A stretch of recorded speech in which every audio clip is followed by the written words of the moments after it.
Um, yes, I actually think about this a lot, and having just been in Afghanistan, of course, that was on the forefront of my mind a lot. I mean, I was interviewing women in burqas, and sometimes they would come up in the full burqa, and then they'd take the burqa off when they were talking to me. I was in a fairly progressive province in Bamiyan. You wouldn't, I don't think, get that in downtown Kandahar or in Helmand. But um,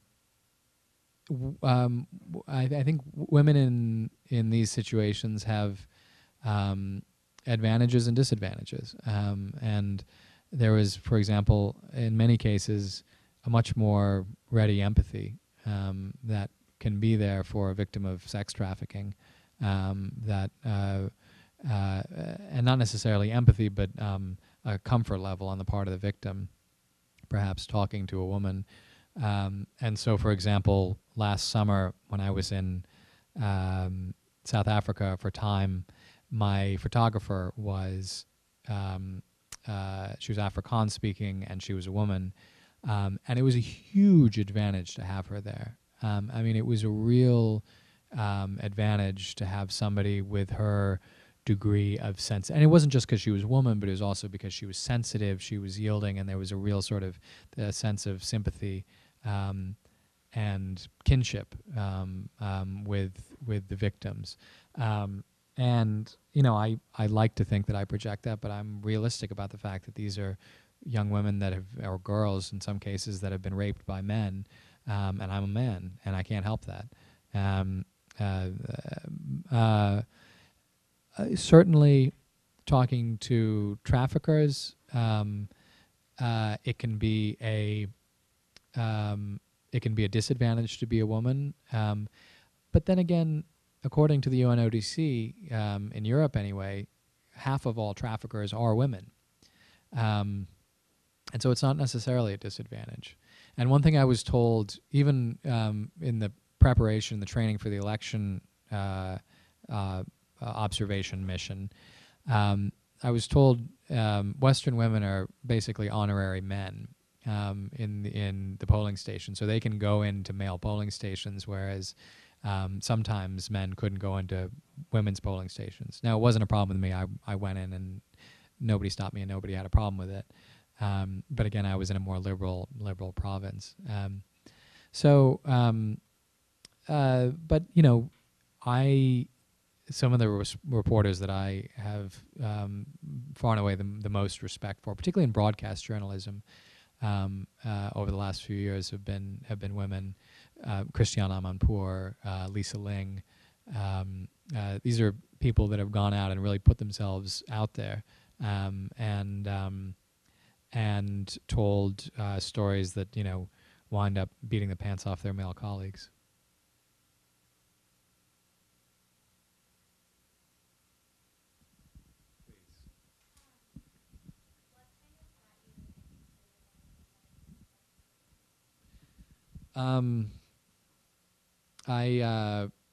A lot of it is upbringing, because I was raised in a Quaker household, and the Quakers were the original abolitionists, and so we've learned a lot about slavery in the American South prior to prior to the Civil War. I learned a lot about that in first day school and Sunday school. And those were stories that always resonated with me. They almost seemed like these legendary parables of freedom, struggles for freedom, of, you know, tyranny on the part of the slave masters, and you know, the virtue of the abolitionists, and then basically after I graduated, I went and worked at a think tank, the Council on Foreign Relations, and I was working on. First, I was working on Cuba issues, and I was working on international trade and finance, and it was all interesting. It was all compelling, and I learned a great deal from it. But I fundamentally wanted to go out and tell stories that weren't being told in the media. I wanted to see parts of the world that most Americans would never go to. and I wanted somebody else to pay for it. And and so journalism was a great way to do that. And this particular topic was brought to me, and I at first said, "Oh, it's not really slavery. This is, this is sweatshop labor. This is, people that are paid $1 a day or something." But I'm sure it's not actually slavery. And then I read Kevin Bale's book, and I said, "Whoa, this is a pretty narrow definition here. This is something that's interesting." And so after reading that, what I wanted to do was go out and get beyond the definitions and get beyond the numbers, and try to show what slavery really meant. Um, and um, and as a piece of advice, uh, from journalists to journalists, I think it's pursuing stories that nobody else is telling, but that you think are really important. I mean, that has to be the core of any kind of entrepreneurial journalism. It's the same thing as starting a business. If you're gonna start, let's say you want to start a cell phone company, and you have this idea to synthesize a MP3 player with a cell phone. Well, get in line. And there's somebody named Steve Jobs that's way ahead of the curve with you on that. Which isn't to say you can't do it. You can't be a fast follower, and you can't do it well.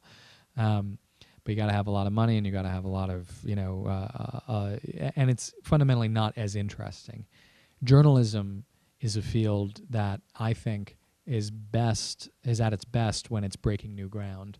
And telling stories that haven't been told before, and finding populations in particular that have not had a voice, and allowing them to speak through you.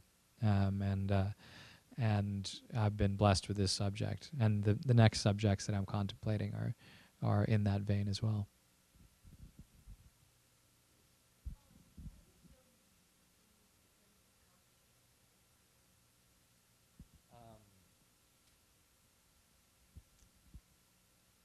I think probably,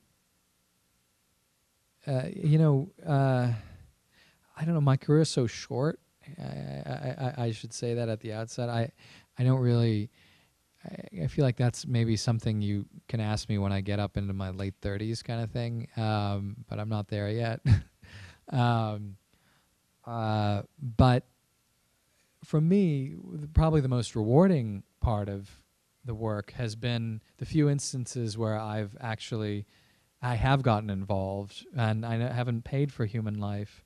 But for example, in southern Haiti, a mother came to me when I was in her village and said, my daughter is in slavery.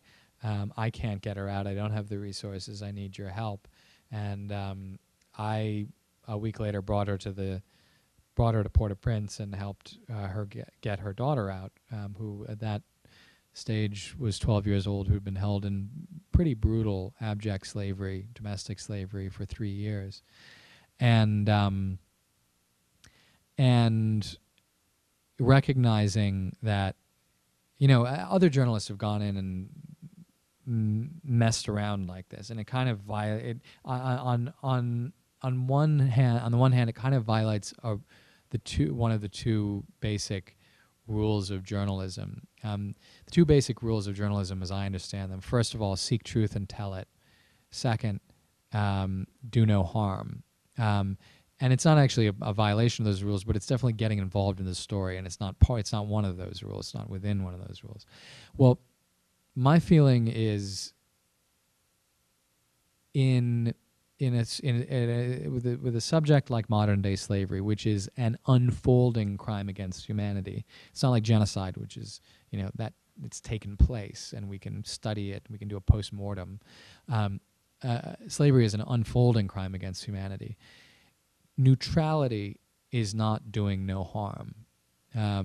You can't stand to one side, gawk, and not do anything about this, and pretend that that you're just you're just there to observe and not change the situation. If you're a Western journalist and you're in a place, as I was in that village, where there hadn't been any Westerners, period, for any white folks, any blancs, as they put it, for 12 years, you're a bit of a phenomenon. You're changing things just by virtue of your presence. It's totally hypocritical to assume otherwise. And so in that situation, I knew that I'd gotten involved. I'd helped this woman get her child out, and it was basically me going in with her, the community leader from her village, my translator who had the right disposition for that kind of work because he'd spent 8 years in a Georgia State penitentiary, and when we just walked in, and there was one woman that was holding her, and it was force majeure, and we walked out, and there wasn't any violence. She was upset, but there wasn't any violence. But in that situation, I've crossed a line, I've gotten involved, and it's important to see that involvement through and not pretend that when I get on a plane and leave that country that my job there is done. And so I told the mother of that child that I'll be her partner in this, and I'm funding her school, uniforms, books, tuition, for every year that she stays in school. And I saw her the year before. I saw her in, actually in '08. This all took place in '05. Saw her. I kept in touch with her through a local aid organization, and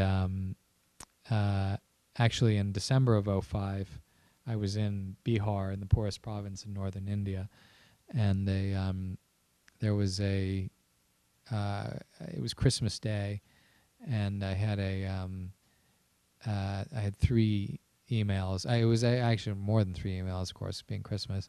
Not that unpopular, but there was an email from my editor.